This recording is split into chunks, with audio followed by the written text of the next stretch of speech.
May bagong bukas na parisan dito sa amin kila Kuya Ronald. Malapit lang siya. So, tinikman ko siya before practice ng banda ko. Since holiday ngayon and wala kaming pasok, so syempre doon muna tayo sa passion natin. Ako nga pala si Ellie, isa akong artist, musician, and event organizer. Samahan niyo ako sa aking journey dito sa ating music industry. Nandito ako sa Boss Rons ngayon para kumain ng overload nila na pares. Ayan, so 100 pesos lang yan. May only rice na and soft drinks na kasama. So, eto na siya. Ayan, so lagyan muna natin ng kalamansi. May kasama tong taba ng baka, laman ng baka, chicharon bulaklak and bagnet and only sabaw din siya. Ayan, nalaglag pa. Ayan, so nilagyan ko siya ng tatlong kalamansi para solid talaga. Ayan, may kasama siya ng soft drinks and ito yung only rice niya. Sobrang sarap niyan. Lalo na kapag nilagyan mo nitong chili garlic nila yan. Dalawang ano lang, teaspoon lang para solid lang siya.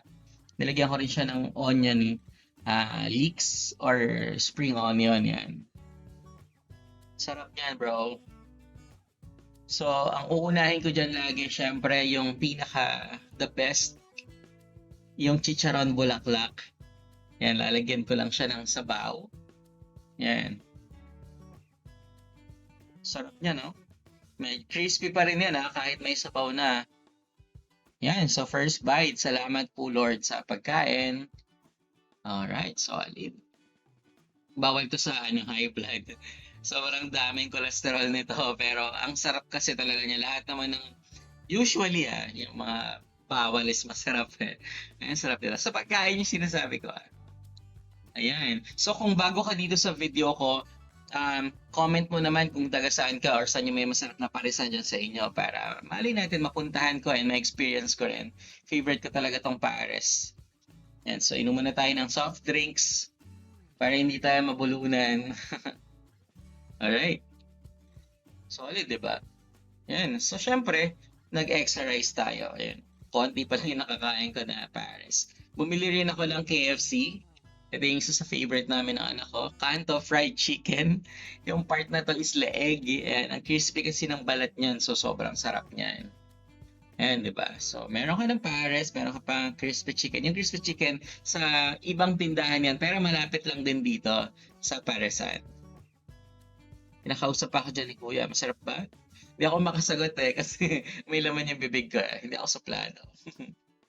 Di ba? Solid. Since maaga pa, hindi pa masyadong matao and okay, buti na lang at hindi pa masyadong maraming pila. Pero actually, after ko i-video tong part na to, dumami na agad yung tao. Kasi morning na siya eh. So, kainan na before lunch to. Ayun. So, marami kami ditong kumakain and solid din yung experience talaga. Kung gusto niyo siyang puntahan, malapit lang siya dito sa may crossing sa may Park Lane. Banda siya dun sa gitna nung pinaka-kalsada. Boss Ron's Pares, kay Kuya Ronald yan, yung tindahan na to. Hindi lang Pares yung tinda nila, mayroon din silang tinda na dinakdakan, Gotong Batangas and marami pang iba. So, natikman ko na rin yung kinilaw nila na balat ng baka ata yun. And yeah, masarap din siya. Solid yung mga pagkain nila dito. Di ba, mabisang mabisa. So ayun, naubos ko na siya. Yan, salamat sa inyong lahat. Ako nga pala si Ellie, Hilahan Pataas, and pag-ibig para sa inyong lahat. Alright.